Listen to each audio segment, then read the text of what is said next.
اللہ اکبر اللہ اکبر اللہ اکبر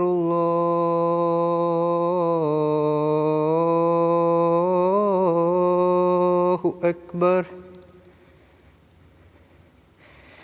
اشہد ان لا الہ الا اللہ اشہد ان لا الہ الا اللہ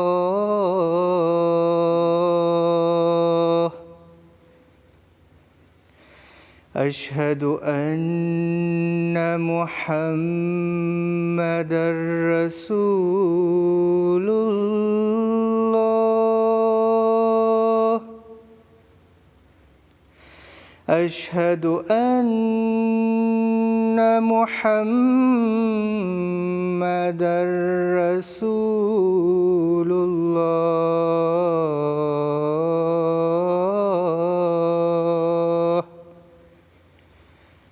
حی علی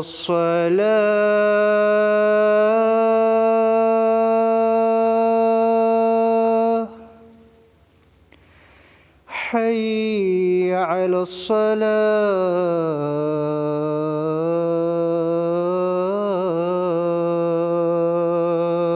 الصلاة حی علی الفلاح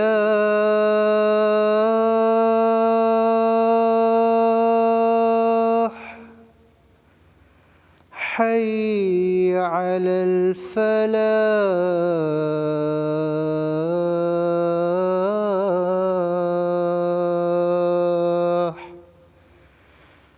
اللہ اکبر اللہ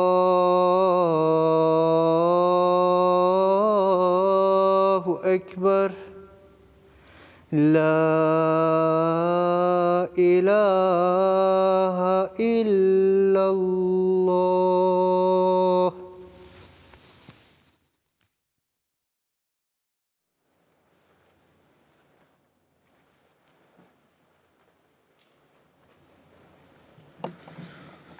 السلام علیکم ورحمۃ اللہ.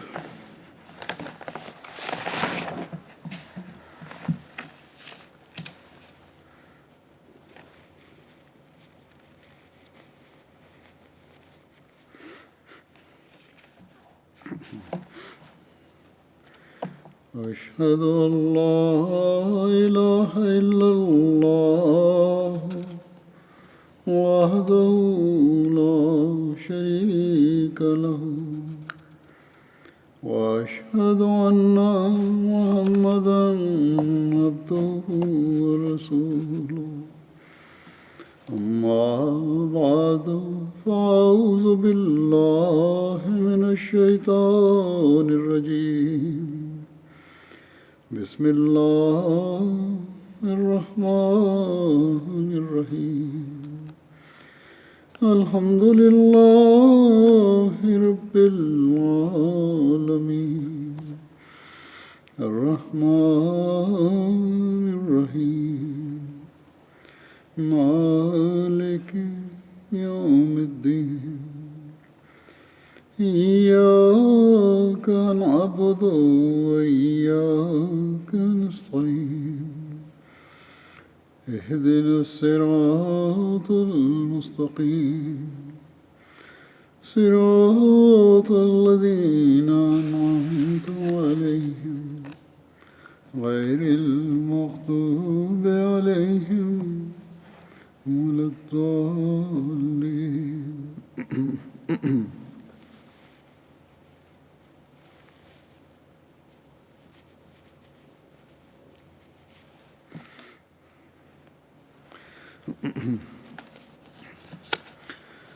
سب سے پہلے تم سب احمدیوں کا شکریہ ادا کرنا چاہتا ہوں جنہوں نے گزشتہ دنوں میرے گرنے پر چوٹ لگنے پر اپنے غیر معمولی جذبات کا اظہار کیا اور بڑی تڑپ سے دعائیں کی۔ اللہ تعالیٰ اب سب کو اس کی بہترین جزا دے، اخلاص و وفا میں بڑھائے۔ اس زمانے میں خدا تعالیٰ کی خاطر اور اللہ تعالیٰ کے ارشاد کے مطابق آپس کی محبت، خاص طور پر خلیفہ وقت سے یہ اخلاص و وفا کی مثال صرف جماعت احمدیہ ہی مل سکتی ہے۔ یہ دو طرفہ محبت بھی اللہ تعالیٰ کی پیدا کی ہوئی ہے۔ یہاں یہ بھی نہیں پتہ چلتا کہ کون زیادہ دوسرے کے لیے درد رکھتا ہے۔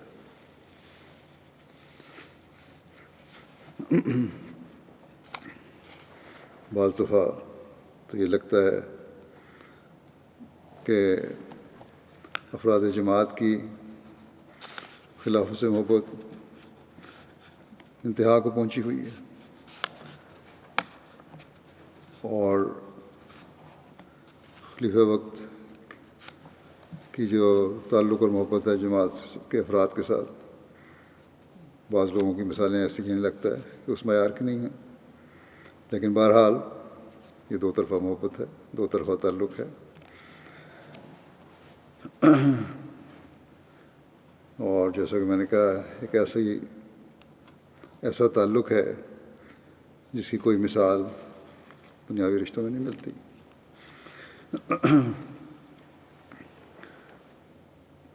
حضرت خلیفۃ المسیح ثالث رحمہ اللہ تعالیٰ کا فکرہ مجھے بہت اچھا لگتا ہے کہ خلیفہ وقت اور جماعت ایک ہی وجود کے دو نام ہیں۔ یہ آپ لوگوں کی دعاؤں کی قبولیت ہے کہ اللہ تعالیٰ کے فضل سے غیر معمولی طور پر جلدی زخم جو ہیں مندمل ہوئے۔ ڈاکٹر صاحب نے مجھے کہا کہ چہرے کے زخم جلدی عموماً ٹھیک ہو جاتے ہیں، لیکن جس رفتار سے یہ ٹھیک ہوئے ہیں، یہ ڈاکٹر صاحب کہتے ہیں کہ مجھے بھی اتنا خیال نہیں تھا۔ ان کو میں نے یہی کہا تھا کہ علاج تو اپنی جگہ، لیکن اصل چیز دعائیں ہیں جو احمدی کر رہے ہیں۔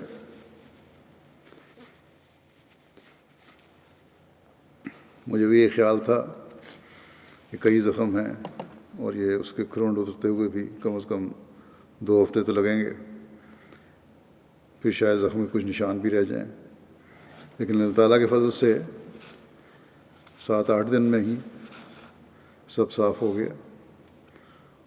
اس چوٹ کی وجہ سے جو مجھے تجربہ ہوا وہی بتا دیتا ہوں۔ مرہم عیسیٰ لگانے کا یہ کچھ عرصہ ہوا، میر محمود احمد صاحب ناصر نے سریانی نسخہ کے مطابق بنا کے مجھے بھجوائی تھی، وہ میں نے اب استعمال کی۔ اسی طرح ہومیوپیتھک کریم کیننڈولا ہے۔ بہرحال اصل فضل تو اللہ تعالیٰ کا ہے، وہی شافی ہے۔ دوائیاں جو میں نے ذکر کیا وہ اس لیے کہ شاید دوسروں کو بھی فائدہ ہو جائے، بعض دفعہ ضرورت پڑتی ہے۔ بہرحال اب یہ دعا کریں کہ چوٹ کے جو باقی اثرات ہیں اللہ تعالیٰ انہیں بھی جلد بہتر فرمائے، دور فرمائے، جو بد اثرات ہیں۔ اللہ تعالیٰ کا فضل ہی اصل طاقت ہے جو دعاؤں سے ملتا ہے۔ مجھے یاد ہے کہ کچھ عرصہ ہوا میرے کندھے اور بازوؤں میں شدید درد تھی، ہاتھ اٹھانا مشکل تھا، دوسرے ہاتھ کی مدد لینی پڑتی تھی۔ یہاں اسپیشلسٹ ڈاکٹر کو دکھایا تو اس نے یہ کہا کہ درد 6 ہفتے سے 3-4 مہینے تک رہ سکتی ہے۔ بہرحال چند دن کے بعد پھر اس نے معائنہ کیا، دیکھا تو اس وقت اللہ تعالیٰ کے فضل سے 90% درد ختم ہو چکی تھی۔ اس نے بڑی حیرت کا اظہار کیا۔ اسے میں نے یہی کہا تھا کہ جب لاکھوں لوگ دعا کر رہے ہوں تو اسی طرح اللہ تعالیٰ فضل فرما دیتا ہے. انگریز تھا، کہنے لگا میں عیسائی بھی ہوں اور ہمارا خاندان مذہبی بھی ہے، دعاؤں پر مجھے بھی یقین ہے، اور کہنے لگا کہ وہ یقیناً یہ دعا سے ہی ہوا ہے. بس اللہ تعالیٰ کا فضل ہی ہے جو ہمیں ہر وقت مانگنا چاہیے اور اس کے آگے جھکنا چاہیے. آج کل ہم جس حالت سے گزر رہے ہیں اس میں خاص طور پر خدا تعالیٰ کے آگے جھکنے کی ضرورت ہے. یو کے سے بھی رپورٹیں آ رہی ہیں اور باقی ممالک سے بھی یہ رپورٹس آ رہی ہیں کہ ان حالات میں اللہ تعالیٰ کی طرف جھکنے کی احباب جماعت کو بہت توجہ پیدا ہوئی ہے. لاک ڈاؤن کی وجہ سے گھروں میں خاص طور پر گھر والے مل کر نماز با جماعت کا اہتمام کرتے ہیں، درس و تدریس بھی ہوتا ہے، کسی نہ کسی کتاب، حدیث اور قرآن کا درس بھی ہوتا ہے، جس سے بڑوں کا علم بھی بڑھ رہا ہے اور بچوں کو بھی دینی علم سے آگاہی ہو رہی ہے. اللہ تعالیٰ پر ایمان میں اضافہ ہو رہا ہے. اللہ تعالیٰ کا فضل ہوا کہ اس عرصے میں رمضان بھی آ گیا اور لوگوں کی عبادت کی طرف توجہ جو پیدا ہو رہی تھی اس میں پہلے سے بڑھ کر اضافہ ہوا. اب یہ رمضان تو ختم ہو رہا ہے اور اس طرح کچھ حد تک لاک ڈاؤن پر بھی حکومت پابندیاں نرم کرنے کا ارادہ کر رہی ہے. مختلف حکومتیں بعض کر بھی چکی ہیں، بعض جگہ نرمی پیدا ہو گئی ہے. ایک بات تو میں یہ کہنا چاہوں گا کہ پابندیوں پر نرمی کے ساتھ جو حکومت نے شرائط لگائی ہیں اس پر ہر احمدی کو کاربند ہونے کی کوشش کرنی چاہیے. لیکن سب سے بڑی بات اور اہم چیز جو ہر احمدی کو اپنے سامنے رکھنی چاہیے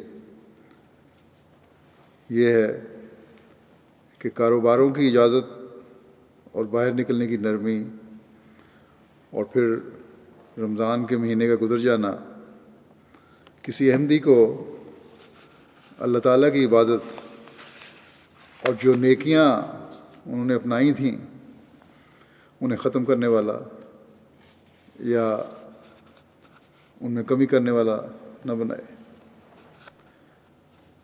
بلکہ ان نیکیوں کو اور باجماعت نمازوں کو جب تک مسجد میں جانے پر پابندی ہے گھروں میں جاری رکھنا، اور جب مسجد جانے کی اجازت مل جائے گی تو مسجد کو آباد رکھنا اپنے پر پہلے سے بڑھ کر فرض کریں. عورتیں گھروں میں نمازوں کا خاص اہتمام کریں تاکہ بچے بھی اپنے سامنے نمونے دیکھنے والے ہوں، ان کا بھی خدا تعالیٰ پر ایمان اور یقین بڑھے. گھروں میں درس و تدریس کا چند منٹ کے لیے سلسلہ جاری رہے تاکہ دینی علم بھی بڑھے اور علم و معرفت بھی بڑھے. اسی طرح ایم ٹی اے کے پروگراموں کو دیکھنے کی طرف بھی توجہ رکھیں. پہلے بھی میں کہہ چکا ہوں اس بارے میں. بس نہ لاک ڈاؤن کے بعد اور نہ ہی رمضان کے بعد ان نیکیوں کو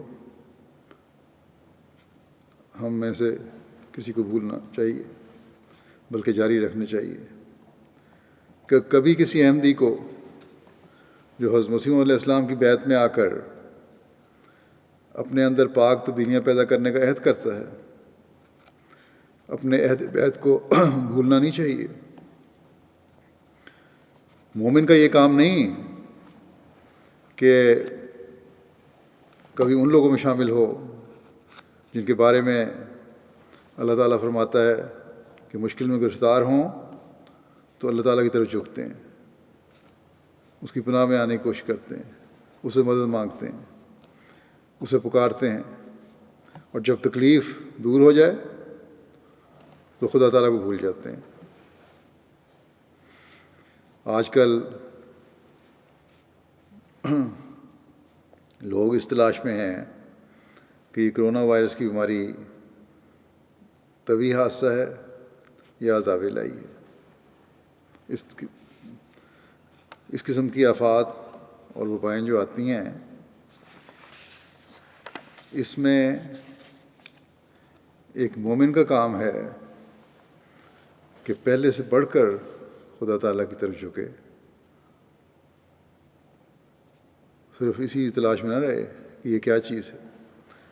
اور یہ زمانہ جو حضرت مسیح موعود علیہ السلام کا زمانہ ہے، اس میں اللہ تعالیٰ کے حضرت مسیح موعود علیہ السلام کے ساتھ بے شمار وعدے ہیں جو پورے ہوئے اور ہو رہے ہیں اور آئندہ بھی ہوں گے۔ اگر کوئی انظاری پہلو رکھنے والی باتیں ہیں تو سب سے پہلے ایک مومن کا کام ہے کہ لرزاں و ترساں ہو، خوفزدہ ہو، اور اپنے ایمان و ایقان کو مضبوط کرے، اپنے اچھے انجام کے لیے دعا کرے۔ اصل چیز یہی ہے کہ انجام بخیر ہو۔ میں نے یہ کئی دفعہ بتایا ہے،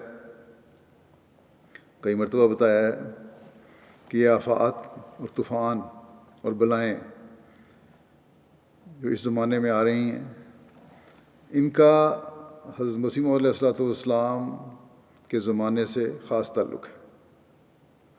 بس ہمیں اپنے ایمان و ایقان اور انجام بخیر کے لیے بھی بہت دعائیں کرنی چاہیے، اور دنیا کے بچانے کے لیے بھی دعائیں کرنی چاہیے۔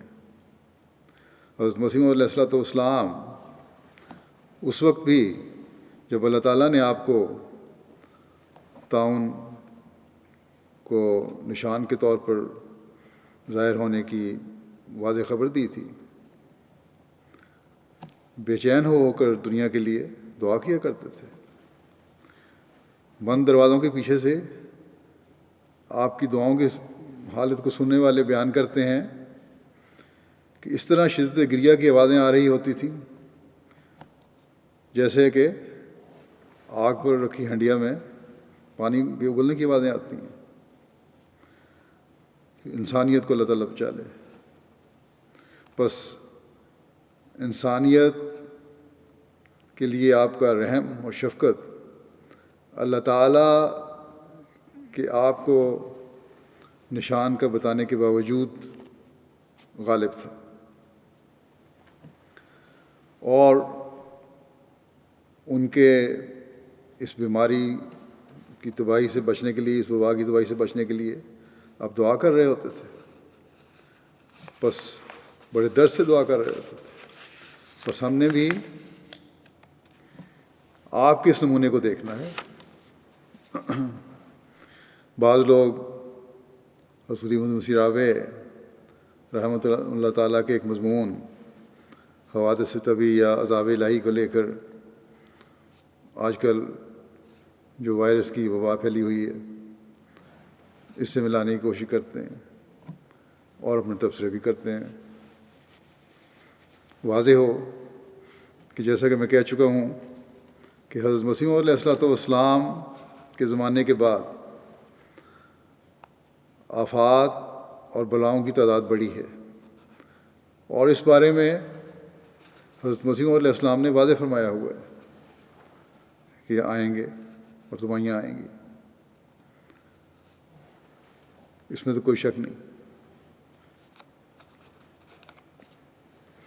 لیکن جیسا کہ میں گزشتہ خطبات میں بیان کر چکا ہوں، حضرت مسیح موعود علیہ السلام نے یہ بھی فرمایا ہے کہ بعض ایمان والے بھی قانون قدرت کے تحت اس کی لپیٹ میں آ جاتے ہیں، لیکن ان کا مقام شہید کا ہوتا ہے اور ان کا انجام بخیر ہوتا ہے۔ اور حضرت صلی اللہ علیہ وسلم کے ارشاد کے مطابق بھی ان کا انجام انہیں جنت میں لے جانے والا ہوتا ہے، جیسا کہ آپ صلی اللہ علیہ وسلم نے فرمایا کہ جس جنازے پر لوگ اس شخص کی تعریف کریں، اس کی خدمات کی تعریف کریں، اس کے حقوق العباد اور حقوق اللہ کی ادائیگی کی گواہی دیں اور تعریف کریں، اس پر جنت واجب ہو جاتی ہے۔ اور ہم دیکھتے ہیں کہ بہت سارے لوگ ہیں ایسے بعض احمدی مخلصین جن کے بارے میں یہی ہر ایک کے تاثرات تھے، لیکن ان وباؤں کے اثرات کو دیکھنے والی جو اصل چیز ہے وہ یہ ہے کہ اس سے عمومی طور پر دنیا داروں کے پر کیا اثر ہو رہا ہے۔ دنیا داروں کے تو ہوش و حواس گم ہو رہے ہیں اور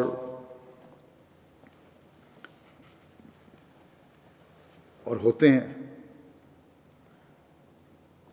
اور آج کل یہ دنیا میں ہم دیکھ رہے ہیں کہ کس طرح ان کی حالت ہو چکی ہے، نہ صرف لوگوں کی بلکہ بڑی بڑی حکومتوں کی، بڑے بڑے پہاڑوں کی، جو اپنے آپ کو پہاڑوں کی طرح مضبوط سمجھتی ہیں حکومتیں،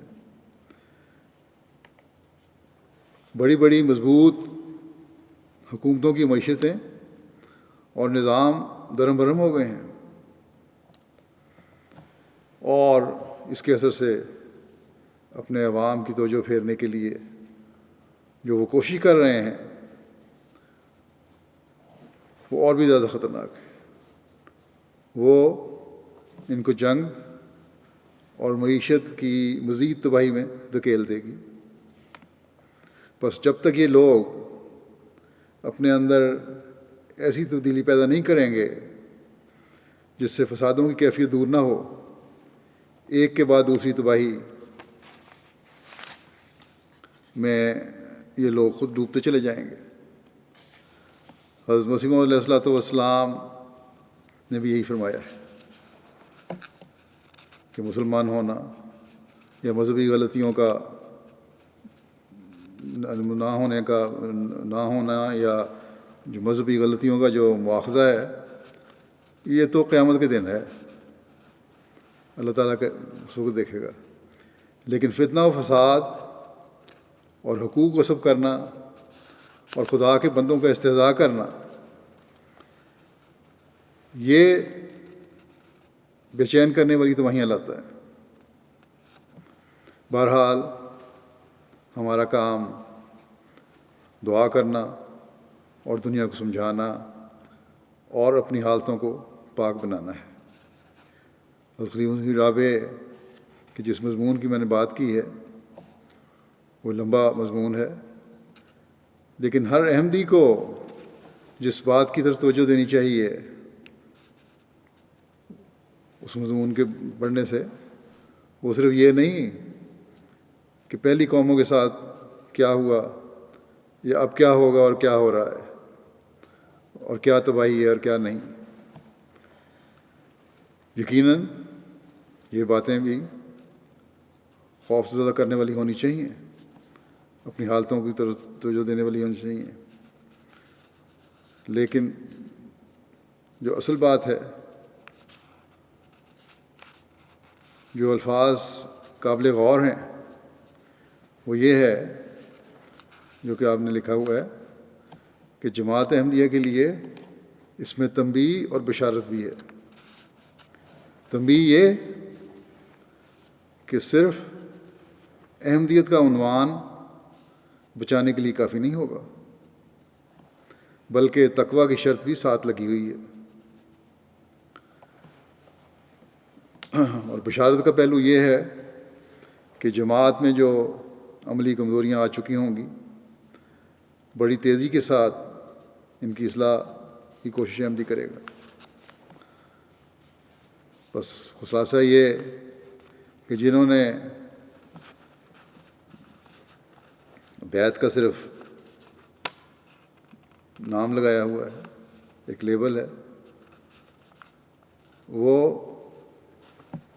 آپ کی پاک تعلیم کی طرف لوٹیں گے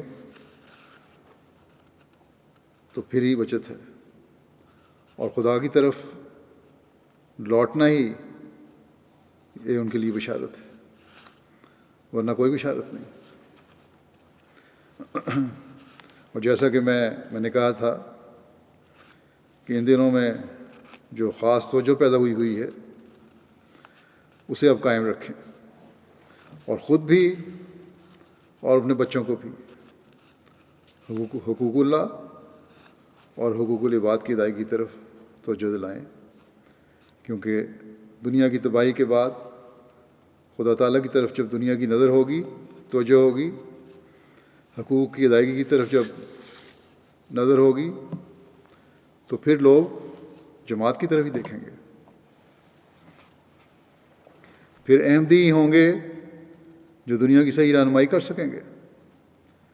لیکن اس سے پہلے ہمیں درد کے ساتھ یہ دعا کرنی چاہیے کہ وہ نوبت ہی نہ آئے جب دنیا اس حد تک آگے چلی جائے کہ وہاں سے روشنی اور امن کی طرف آنے کے راستے ہی بند ہو جائیں، اس سے پہلے ہی لوگوں کی نظر اس طرف پھر جائے۔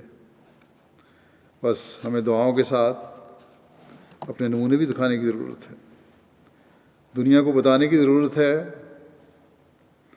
کہ ایک دوسرے کے حق ادا کر کے ہی تم اللہ تعالیٰ کے رحم کو حاصل کر سکتے ہو، اور خدا تعالیٰ جو واحد خدا ہے اس کا رحم حاصل کیے بغیر نہ دنیا میں امن قائم کرنے کے لیے ہماری کوشش کامیاب ہو سکتی ہے، اور نہ مرنے کے بعد انجام بخیر ہو سکتا ہے۔ اللہ تعالیٰ کے فضل سے ان دنوں میں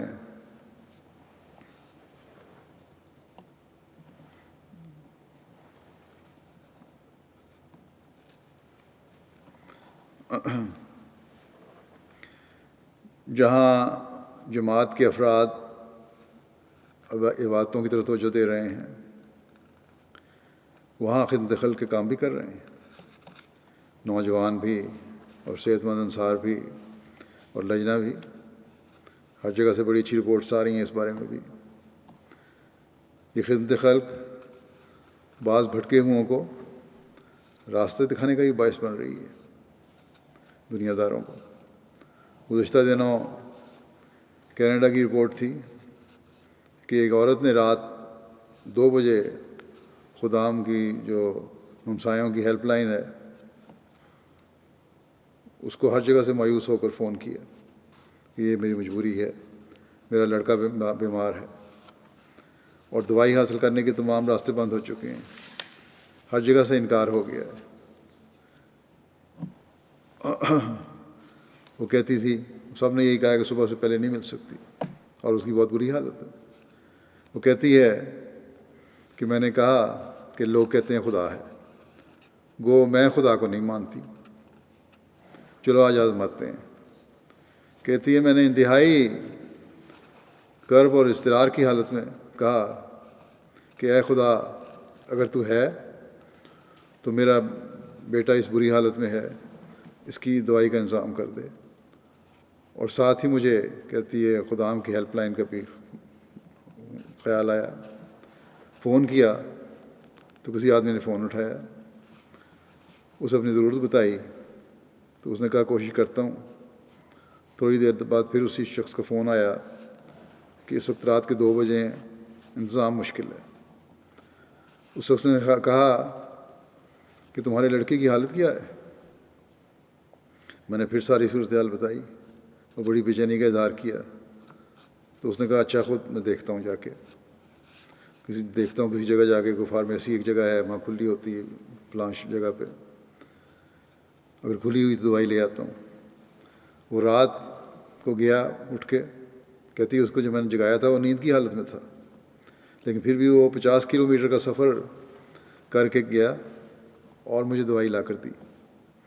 اس بات سے مجھے خدا کے ہونے کا یقین آ گیا، اور یہ یقین احمدی خادم کی وجہ سے مجھے ملا، اور میں اس کے لیے شکر گزار ہوں۔ بس ان دنوں میں ہم خدمت انسانیت کر کے بندوں کو خدا کے قریب لانے کا بھی ذریعہ بن سکتے ہیں، جس کے لیے ہم میں سے ہر ایک کو کوشش کرنی چاہیے، نہ یہ کہ یہ دیکھتے رہیں کہ تباہی آتی ہے یا نہیں آتی۔ اور پھر رمضان میں جو سبق ہمیں اس میں دوسروں کی تکلیف کا احساس کرنے کا ملا ہے، اسے بھی جاری رکھنا چاہیے کہ ہمیشہ دوسروں کی تکلیف کا احساس کرتے رہیں۔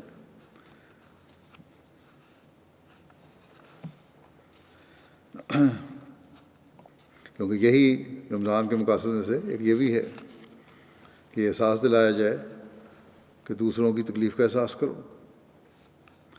بس ایک دنیا کا ماحول جو عمومی طور پر اس وبا کی وجہ سے بنا ہوا ہے، اور ایک رمضان کا ماحول اب ہمیں ہمیشہ اپنی ذمہ داریوں کی طرف توجہ دلانے والا بنا رہنا چاہیے۔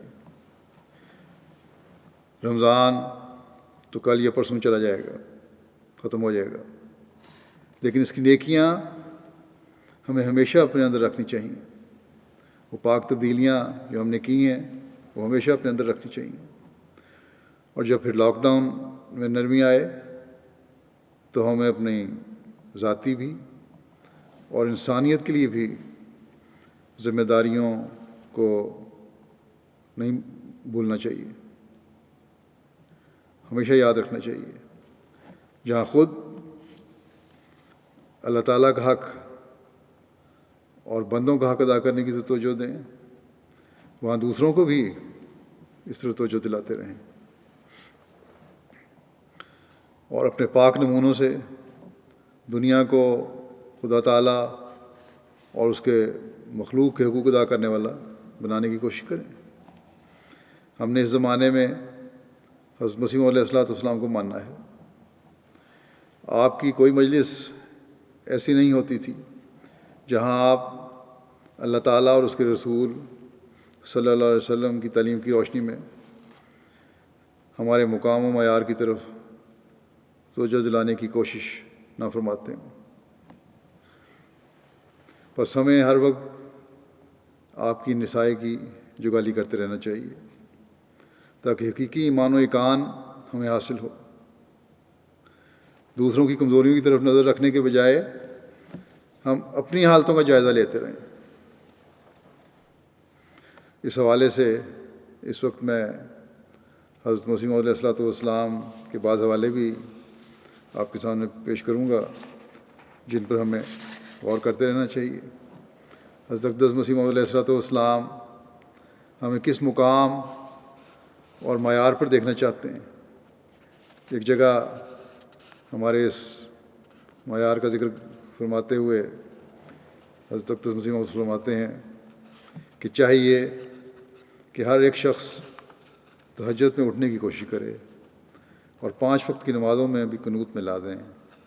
ہر ایک کو ناراض کرنے والی باتوں ہر ایک خدا کو ناراض کرنے والی باتوں سے توبہ کریں۔ توبہ سے یہ مراد ہے کہ ان تمام بدکاریوں اور خدا کی نارضامندی کے باعثوں کو چھوڑ کر ایک سچی تبدیلی کریں اور آگے قدم رکھیں اور تقوی اختیار کریں۔ اس میں بھی خدا کا رحم ہوتا ہے۔ فرمایا عادات انسانی کو شائستہ کریں، غضب نہ ہو، تواضع اور انکسار اس کی جگہ لے لے، اخلاق کی درستی کے ساتھ اپنے مقدور کے موافق صدقات کا دینا بھی اختیار کرو۔ یطعمون الطعام علی حبہ مسکینا و یتیما و اسیرا، یطعمون الطعام علی حبہ مسکینا و یتیما و اسیرا،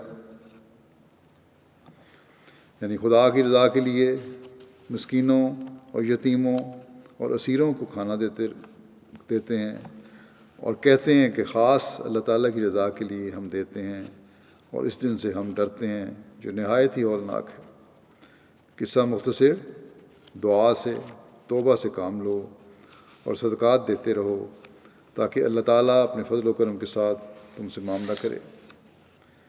پھر جماعت کو نصیحت کرتے ہوئے فرمایا، اللہ تعالیٰ کسی کی پرواہ نہیں کرتا مگر صالح بندوں کی۔ آپس میں اخوت اور محبت کو پیدا کرو اور درندگی اور اختلاف کو چھوڑ دو۔ ہر ایک قسم کے ہزل اور تمسخر سے مطلقاً کنارہ کش ہو جاؤ، کیونکہ تمسخر انسان کے دل کو صداقت سے دور کر کے کہیں کا کہیں پہنچا دیتا ہے۔ آپس میں ایک دوسرے کے ساتھ عزت سے پیش آؤ۔ ہر ایک اپنے آرام پر اپنے بھائی کے آرام کو ترجیح دے۔ اللہ تعالیٰ سے ایک سچی صلح پیدا کر لو اور اس کی اطاعت میں واپس آ جاؤ۔ اللہ تعالیٰ کا غضب زمین پر نازل ہو رہا ہے اور اس سے بچنے والی وہی ہیں جو کامل طور پر اپنے سارے گناہوں سے توبہ کر کے اس کے حضور میں آتے ہیں۔ تم یاد رکھو، اگر اللہ تعالیٰ کے فرمان میں تم اپنے تئیں لگاؤ گے اور اس کے دین کی حمایت میں سائی ہو جاؤ گے تو خدا تمام رکاوٹوں کو دور کر دے گا اور تم کامیاب ہو جاؤ گے۔ کیا تم نے نہیں دیکھا کہ کسان عمدہ پودوں کی خاطر کھیت میں سے ناکارہ چیزوں کو اکھاڑ کر پھینک دیتا ہے اور اپنے کھیت کو خوشنما اور درختوں کو بہراور پودوں سے آراستہ کرتا ہے اور ان کی حفاظت کرتا اور ہر ایک ضرر اور نقصان سے ان کو بچاتا ہے، مگر وہ درخت اور پودے جو پھل نہ لاویں اور گلنے اور خشک ہونے لگ جائیں ان کی مالک پرواہ نہیں کرتا۔ کوئی مویشی آ کر ان کو کھا جاوے یا کوئی لکڑہارا ان کو کاٹ کر تنور میں ڈال دے۔ سو ایسا ہی تم بھی یاد رکھو، اگر تم اللہ تعالیٰ کے حضور میں صادق ٹھہرو گے تو کسی کی مخالفت تمہیں تکلیف نہ دے گی، پر اگر تم اپنی حالتوں کو درست نہ کرو اور اللہ تعالیٰ سے فرمانبرداری کا ایک سچا عہد نہ باندھو تو پھر اللہ تعالیٰ کو کسی کی پرواہ نہیں۔ فرمایا، چاہیے کہ تم خدا کے عزیزوں میں شامل ہو جاؤ۔ ہر ایک آپس کے جھگڑے اور جوش اور عداوت کو درمیان میں سے اٹھا دو کہ اب وہ وقت ہے کہ تم ادنیٰ باتوں سے اعراض کر کے اہم اور عظیم الشان کاموں میں مصروف ہو جاؤ۔ لوگ تمہاری مخالفت کریں گے، فرمایا سکھ پرواہ نہ کرو۔ اس بات کی وصیت کے طور پر یاد رکھو کہ ہرگز تندی اور سختی سے کام نہ لینا۔ مخالفت کریں گے لیکن تم نے ہرگز تندی اور سختی سے کام نہیں لینا، بلکہ نرمی اور آہستگی اور خلق سے ہر ایک کو سمجھاؤ۔ ہماری اخلاقی حالتوں کی درستی اور حقوق العباد کی ادائیگی کی طرف توجہ دلاتے ہوئے ایک موقع پر آپ نے فرمایا، ایک حدیث میں آیا ہے کہ قیامت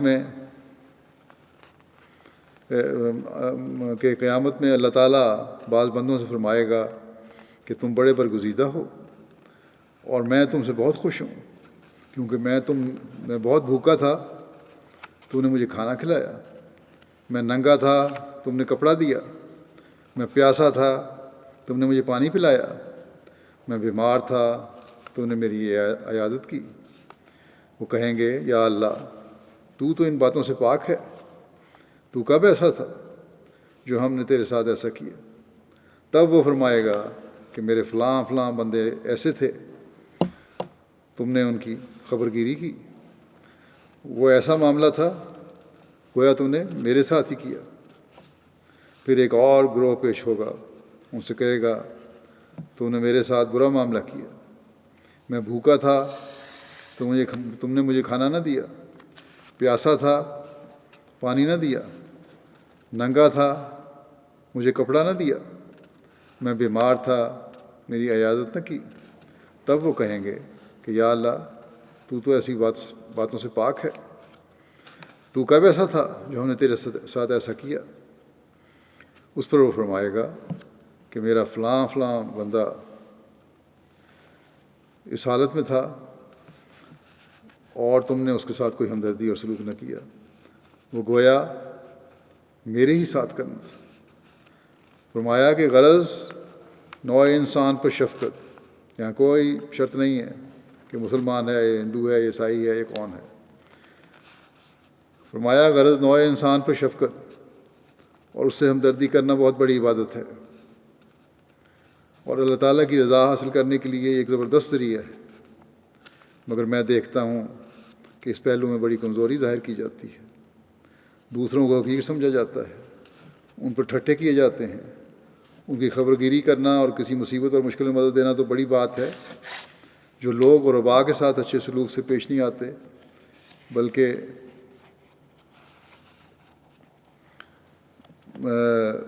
ان کو حقیر سمجھتے ہیں، مجھے ڈر ہے کہ وہ خود اس مصیبت میں مبتلا نہ ہو جائیں۔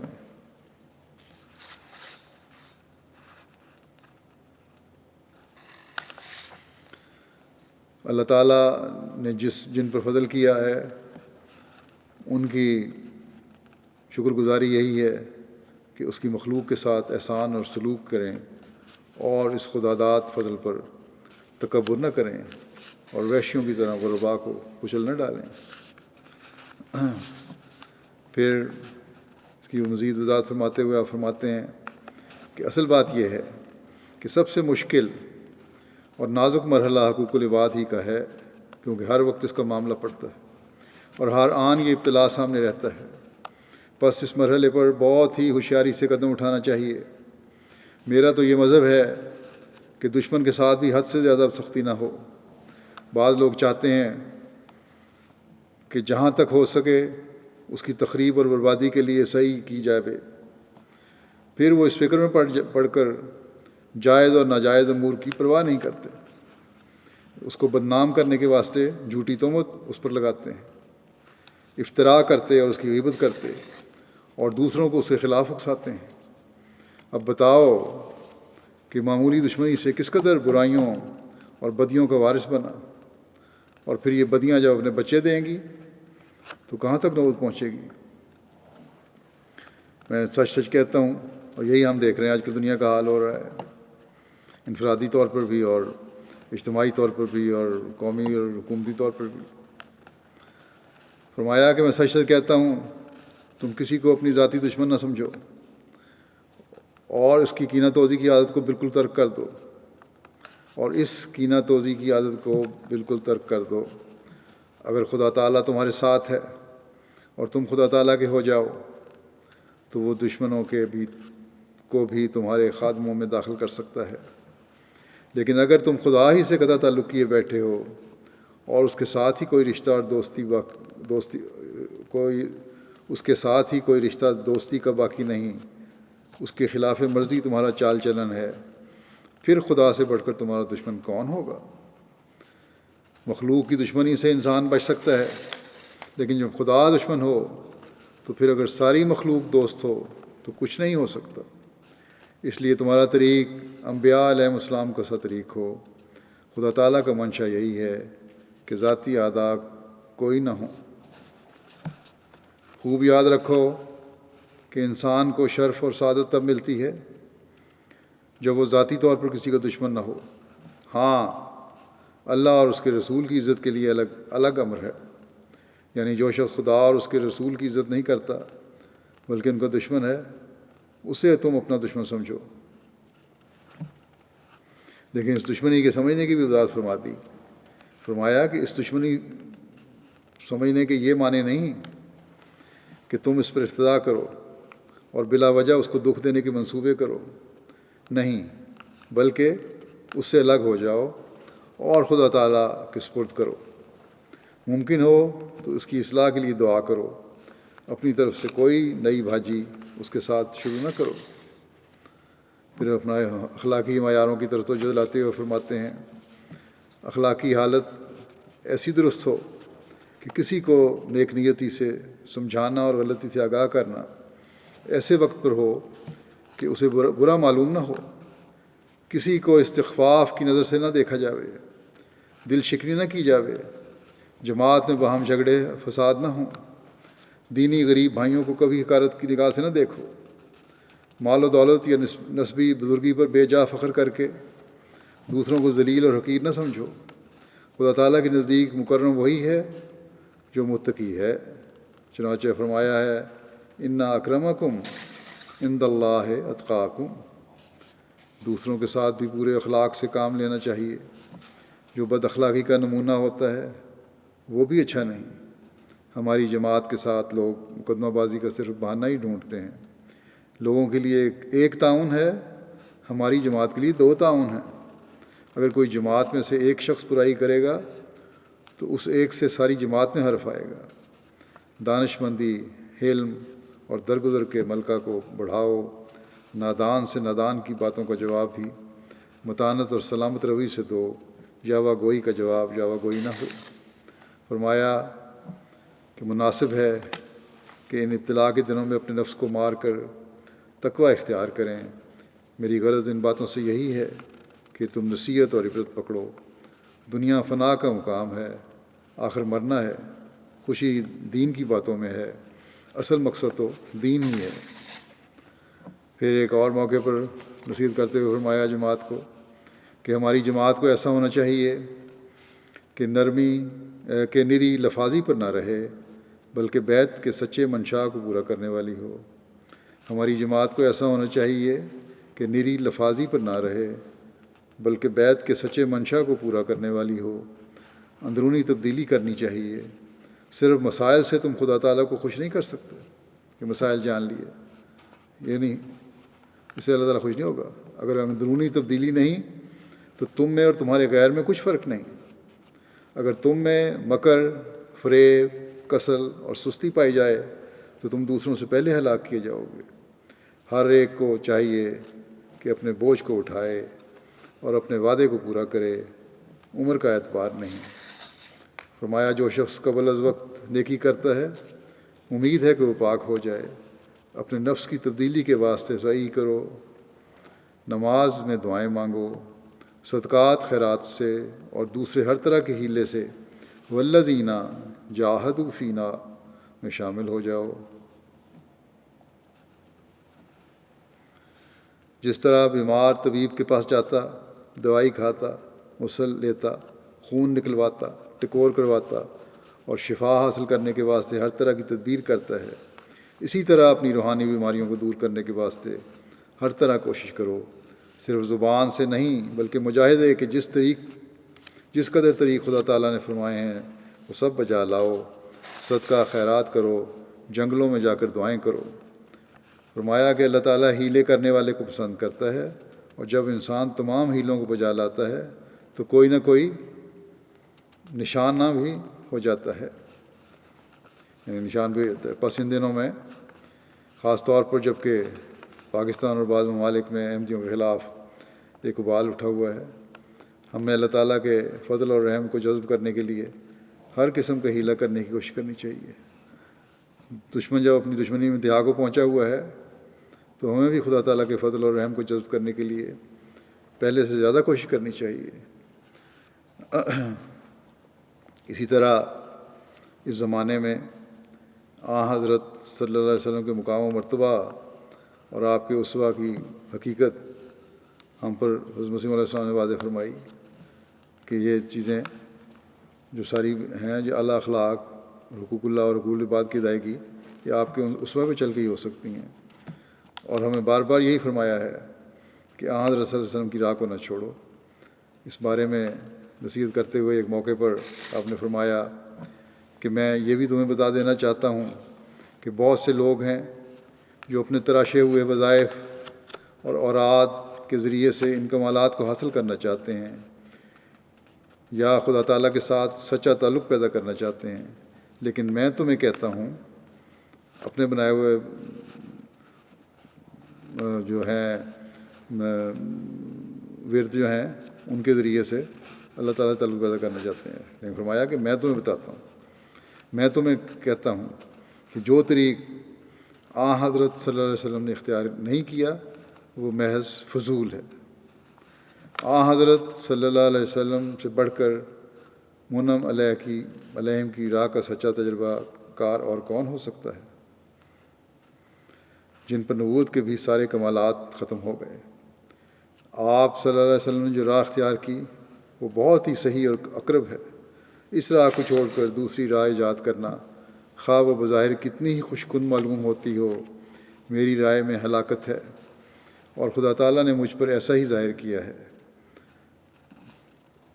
ہمیں حضرت صلی اللہ علیہ وسلم سے علیحدہ کرنے والوں کی یہی حالت نظر آتی ہے کہ پیروں فقیروں اور نام نہاد علماء کی غلط تشریحوں سے اسلام کی تعلیم کو کچھ سے کچھ بگاڑ دیا، اور پھر بھی اپنے آپ کو حقیقی مسلمان کہتے ہیں اور ہمیں دائرہ اسلام سے خارج کرتے ہیں۔ پھر اس مقام محمدی کو مزید کھول کر بیان کرتے ہوئے حضرت مسیح علیہ السلام فرماتے ہیں کہ حضرت صلی اللہ علیہ وسلم کی سچی اتباع سے خدا ملتا ہے، اور آپ صلی اللہ علیہ وسلم کی اتباع کو چھوڑ کر خواہ کوئی ساری عمر ٹکریں مارتا رہے، گوہر مقصود اس کو حاصل نہیں آ سکتا۔ چنانچہ سعدی بھی حضرت صلی اللہ علیہ وسلم کی اتباع کی ضرورت بدیع الفاظ بتاتا ہے۔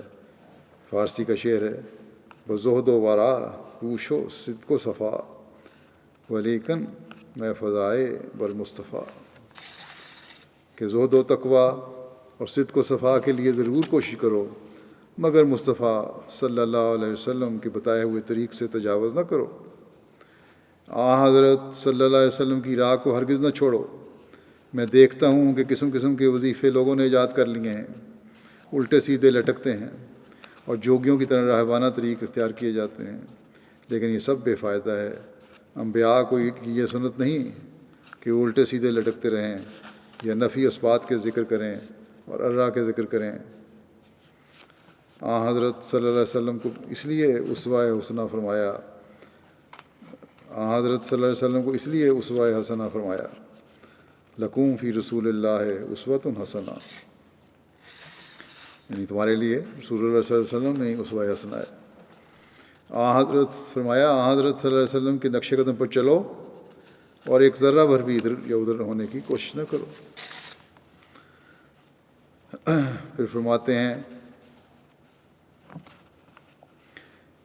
غرض منعم علیہم لوگوں میں جو کمالات ہیں اور صراط الذین انعمت علیہم میں جس کی طرف اللہ تعالیٰ نے اشارہ فرمایا ہے، ان کو حاصل کرنا ہر انسان کا مقصد ہے، اور ہماری جماعت کو خصوصیت سے اس طرح متوجہ ہونا چاہیے، کیونکہ اللہ تعالیٰ نے اس سلسلے کے قائم کرنے سے یہی چاہا ہے کہ وہ ایسی جماعت تیار کرے جیسی حضرت صلی اللہ علیہ وسلم نے تیار کی تھی، تاکہ اس آخری زمانے میں یہ جماعت قرآن شریف اور حضرت صلی اللہ علیہ وسلم کی سچائی اور عظمت پر بطور گواہ ٹھہرے۔ بس ہم حضرت مسیح علیہ والسلام کی بیعت میں آ کر حضرت صلی اللہ علیہ وسلم کے حقیقی متبعین میں شامل ہیں، اور اسی میں ہماری بقا ہے کہ آپ کے غلام صادق کی بیعت میں آ کر حضرت صلی اللہ علیہ وسلم کے حقیقی متبعین میں شامل ہوں اور آپ کے اسوہ کو اپنی تمام صلاحیتوں کے ساتھ اپنانے کی کوشش کریں، اور حضرت صلی اللہ علیہ وسلم کے اسوہ اور آپ کے حکموں پر عمل کر کے منعم علیہ گروہ میں شامل ہوں، اور اس گروہ کے بد اثرات سے ہمیشہ بچے رہیں جو اللہ تعالیٰ کا غضب سہرنے والا اور گمراہ ہے، اپنی نمازوں میں خاص ذوق و شوق پیدا کرنے والے ہوں، اللہ تعالیٰ اور اس کے رسول کے حکموں پر چلتے ہوئے ہمیشہ اپنی زندگیاں گزارنے والے ہوں، اسیران راہ مولا کے لیے بھی دعائیں کریں، اور بعض جن پر ظالمانہ طور پر بڑی سخت دفعات لگائی گئی ہیں اسیران میں سے، ان کے لیے خاص طور پر دعا کریں۔ گزشتہ دنوں ایک احمدی خاتون رمضان بی بی صاحبہ کو توہین رسالت کی دفعہ لگا کر جیل میں ڈال دیا گیا۔ اس خاندان نے غالباً 2002 میں بیعت کی تھی۔ ان کے خاوند نے مجھے لکھا کہ ہم قربانی سے نہیں ڈرتے اور نہ جیل میں جانے کا غم ہے۔ میری بیوی کو اور مجھے جو غم ہے تو اس بات کا ہے کہ جس رسول صلی اللہ علیہ وسلم کی عزت و ناموس کی خاطر ہم مر مٹنے والے ہیں، اس کی توہین کا ہم پر الزام لگایا گیا ہے۔ یہ درد ہے ہمیں۔ بس ان کو بھی اور ان اسیران کو بھی جن کو اس الزام میں سزائے موت سنائی گئی ہے، ان کو ہمیشہ دعاؤں میں یاد رکھیں۔ اللہ تعالیٰ ان سب کی معجزانہ رہائی کے سامان پیدا فرمائے اور اپنا رحم فرمائے، عدلیہ اور حکومت کو توفیق دے کہ وہ انصاف پر قائم ہوں۔ خدا اور رسول صلی اللہ علیہ وسلم کا نام تو لیتے ہیں، خدا اور اس رسول صلی اللہ علیہ وسلم کا حقیقی خوف اور محبت بھی ان میں پیدا ہو، آپ صلی اللہ علیہ وسلم کے اسوہ پر عمل کرنے والے بھی ہوں، اور اس کے علاوہ بھی میں بعض دعاؤں کی طرف توجہ دلانا چاہتا ہوں۔ اللہ تعالیٰ ہم میں سے ہر ایک کو توفیق دے کہ حضرت مسیح علیہ السلام کی بعثت کے مقصد کو پہچاننے والے ہوں۔ اللہ تعالیٰ اور اس کے رسول حضرت خاتم الانبیاء محمد رسول اللہ صلی اللہ علیہ وسلم کی محبت تمام محبتوں پر غالب ہو، اسلام کی حقیقی تعلیم پر عمل کرنے والے ہم ہوں، ہمارے گھر پیار اور محبت کے نمونے ہوں۔ جو بچے اپنے ماں باپ کے آپس کے جھگڑوں سے پریشان ہیں، اللہ تعالیٰ ان کی پریشانیاں بھی دور فرمائے۔ تمام واقفین زندگی کے لیے دعا کریں، اللہ تعالیٰ انہیں بے نفس ہو کر خدمت دین کی توفیق عطا فرمانے کی خدمت دین کی توفیق عطا فرمائے، اور وہ اپنا وقف نبھانے والے ہوں۔ واقفین نو کے لیے دعا کریں، اللہ تعالیٰ انہیں اپنے ماں باپ کے عہد کو پورا کرنے کی توفیق عطا فرمائے۔ شہدائے احمدیت اور ان کے خاندانوں کے لیے دعا کریں، مشکلات میں گھرے ہوئے تمام احمدیوں کے لیے دعا کریں، ایک دوسرے کے لیے دعائیں کریں، اپنے لیے بھی اللہ تعالیٰ کے جو دعائیں ہیں ایک دوسرے کے لیے، اپنے لیے بھی اللہ تعالیٰ کے فضل کو حاصل کرنے والا بناتی ہیں یہ، پھر دوسروں کے لیے دعائیں کرنا۔ بچیوں کے لیے رشتوں کے لیے دعائیں کریں، خاص طور پہ ان بچیوں کے لیے جن کی رشتوں میں بلا وجہ کی تاخیر ہو رہی ہے۔ ان حالات میں اور اس کے بعد جو دنیا کے معاشی حالات ہونے ہیں، اس کے بد اثرات سے ہر احمدی کو محفوظ رہنے کے لیے دعا کریں۔ ان حالات کی وجہ سے جماعت کے کاموں اور منصوبوں میں بھی کوئی روک پیدا نہ ہو، اور اللہ تعالیٰ اپنے فضل سے جماعت کی ترقی کے سامان مہیا فرماتا رہے۔ ان حالات میں مالی قربانی کرنے والوں کے لیے بھی بہت دعا کریں، اللہ تعالیٰ ان کے اموال و نفوس میں بے انتہا برکت دے۔ MTA کے کارکنان کے لیے بھی دعائیں کریں، والنٹیئرز ہیں ان میں سے، اور کارکنان بھی ہیں، بڑی محنت سے اپنی خدمات سر انجام دے رہے ہیں اور اسلام کا پیغام دنیا میں پھیلا رہے ہیں۔ عالم اسلام کے لیے دعا کریں، ان کے آپس کے جھگڑے بھی ختم ہوں اور امن کے ساتھ رہنا سیکھیں وہ لوگ، اور اسلام مخالف طاقتوں کے شر سے ان کو اللہ تعالیٰ محفوظ رکھے، اور یہ اسی وقت ہو سکتا ہے جب ان کے آپس کے اختلافات ختم ہوں۔ بعض اور دعائیں بھی میں سود پڑھوں گا، بھی آپ میرے ساتھ دعاتے رہیں۔ اللہم انا نجعلک فی نحورہم ونعوذ بک من شرورہم، ہم تجھے ان کے سینوں میں رکھتے ہیں، یعنی تیرا رعب ان کے سینوں میں بھر جائے، اور ہم ان کے شر سے تیری پناہ چاہتے ہیں۔ لا الہ الا اللہ العظیم الحلیم، لا الہ الا اللہ رب العرش العظیم، لا الہ الا اللہ رب السماوات و رب الارض و رب العرش الکریم۔ اللہ کے سوا کوئی معبود نہیں، وہ عظمتوں والا اور بڑا ہی پرتبار ہے۔ اللہ کے سوا کوئی معبود نہیں، وہی عرش کا رب ہے۔ اللہ کے سوا کوئی معبود نہیں جو کہ آسمان و زمین اور عرش کریم کا رب ہے۔ یا مقلب القلوب ثبت قلبی علی دینک، اے دلوں کے پھیرنے والے میرے دل کو اپنے دین پر ثابت قدم رکھ۔ اللہم انی اسألک الہدی والتقی والعفاف والغنی، اے اللہ میں تجھ سے ہدایت، تقوی، عفت اور غنا مانگتا ہوں۔ اللہم انی اعوذ بک من زوال نعمتک و تحول عافیتک و فجأۃ نقمتک و جمیع سخطک، اے اللہ میں تیری نعمت کے زائل ہو جانے، تیری عافیت کے ہٹ جانے، تیری اچانک سزا اور ان سب باتوں سے پناہ مانگتا ہوں جن سے تو ناراض ہو۔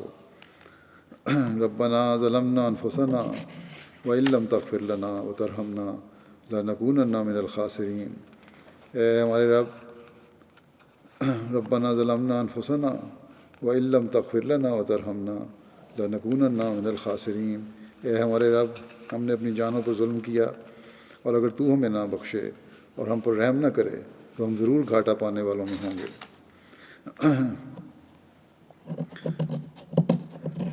ربنا لا تزغ قلوبنا بعد إذ هديتنا وهب لنا من لدنك رحمة إنك أنت الوهاب، اے ہمارے رب، ہمارے دل ٹیڑھے نہ کر دینا بعد اس کے جو تو نے ہمیں ہدایت دی، اور ہمیں اپنے حضور سے رحمت عطا کرنا، یقیناً تو بہت عطا کرنے والا ہے۔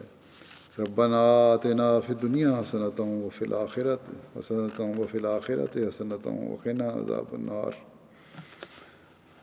یعنی اے ہمارے رب، ہمیں دنیا میں بھی کامیابی عطا کر اور آخرت میں کامیابی عطا دے، اور ہمیں آگ کے عذاب سے بچا۔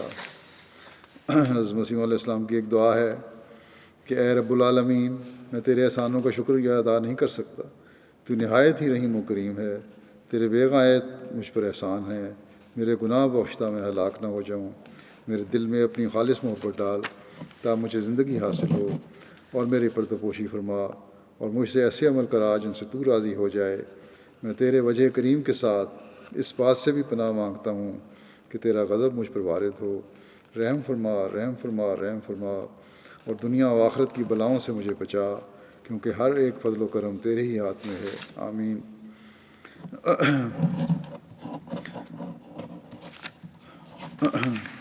اللہم صلی علی محمد وعلی آل محمد کما صلیت علی ابراہیم وعلی آل ابراہیم انک حمید مجید۔ اللہم بارک علی محمد وعلی آل محمد کما بارکت علی ابراہیم وعلی آل ابراہیم انک حمید مجید۔ اللہ تعالیٰ اس رمضان کا یہ آخری جمعہ ہے، اللہ تعالیٰ اس میں رمضان میں جو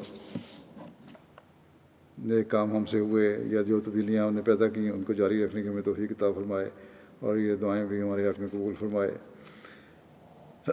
عید کے بارے میں بھی اعلان کر دوں کہ بہت سارے لوگوں نے مجھے لکھا کہ یہاں کی جو ویب سائٹ ہے اس کے مطابق تو آپ 24 کو عید کر رہے ہیں، 24 کو عید نہیں بنتی، اتوار کو نظر نہیں آ سکتا چاند۔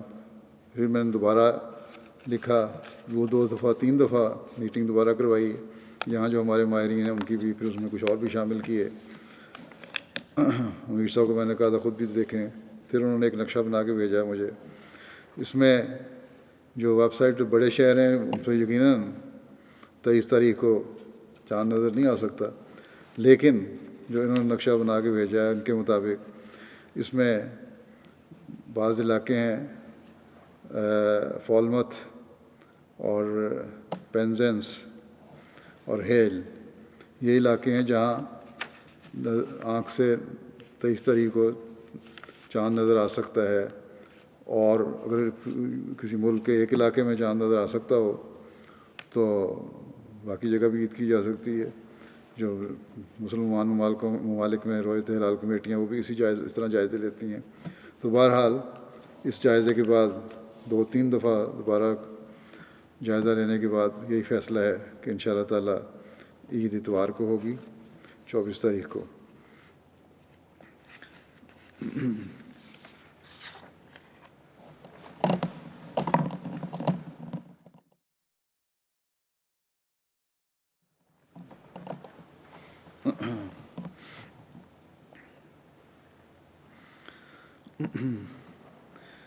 الحمد للہ نحمده ونستعینه ونستغفره ونؤمن به ونتوکل علیہ ونعوذ باللہ من شرور انفسنا ومن سیئات اعمالنا من يهده الله فلا مضل له ومن يضلل فلا هادي له ونشهد أن لا إله إلا الله ونشهد أن محمدا عبده ورسوله عباد الله رحمكم الله إن الله يأمر بالعدل والإحسان وإيتاء ذي القربى وينهى عن الفحشاء والمنكر والبغي يعظكم لعلكم تذكرون اذكروا الله يذكركم وادعوه يستجب لكم ولذكر الله أكبر.